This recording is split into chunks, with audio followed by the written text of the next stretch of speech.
The morning sun spilled softly through the tall windows of the grand kitchen, turning the golden walls into a picture of warmth and peace. But the beauty was only an illusion. Behind those shining doors, the mansion held secrets no one could see, stories the walls themselves wished they could forget. On that bright morning, the stillness was broken by the sound of a child's sobs. A small girl, no older than 7, knelt on the polished wooden floor. A silver bucket lay overturned beside her, water spreading like tears across the shining surface. Her tiny hands trembled as she clutched one of them, blood trickling from a fresh cut. "My hand, it hurts," she whispered through her tears. But the woman standing above her, the one who should have comforted her, only watched with cold satisfaction. From the doorway came the sound of footsteps. The master of the house, her father, a man of great wealth and power, was about to walk into a truth that would change his life forever.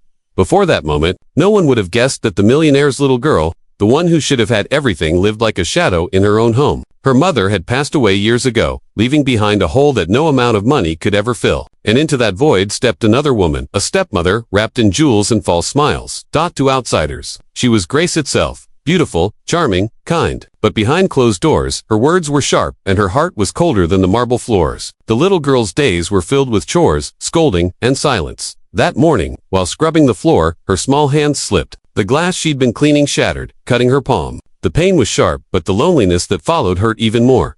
She looked up, hoping for comfort. None came. At that very moment, her father returned home early, briefcase in hand, still lost in thoughts of business and deadlines. But when he stepped into the kitchen, the sight before him stopped him cold. His daughter, his little girl, was on the floor, crying, her dress soaked and torn. His wife stood beside her, expressionless, her face frozen in false innocence. Time seemed to stop. The sound of her sobs, "My hand hurts so much," echoed through his heart like a song of guilt. The man who had built an empire suddenly realized the cost of his success.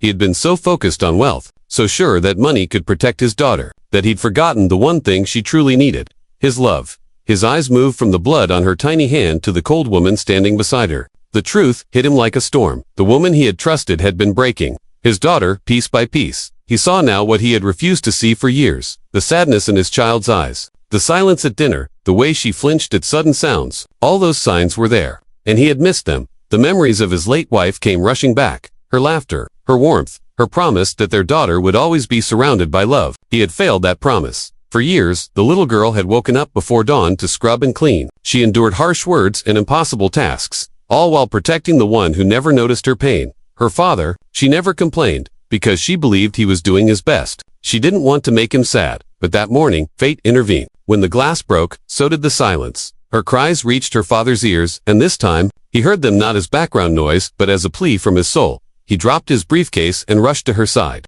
Kneeling on the wet floor, his fine suit soaking through, he reached for her trembling hand. She flinched at first, expecting anger, but when she saw his eyes, she saw something else: love, regret, and a father's heartbreak. He pressed a clean handkerchief to her wound, whispering softly, "I'm here now."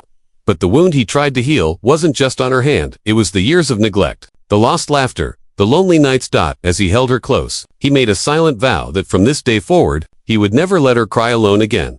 That morning, the sunlight still streamed through the windows. But for the first time in a long time, it didn't just light the room, it reached their hearts. Because sometimes, it takes one painful moment to awaken the kindness we've forgotten. And in that mansion where wealth once ruled, love had finally come home. You're watching Pure Hub Kindness, where every story reminds us that love, compassion, and second chances can heal even the deepest wounds.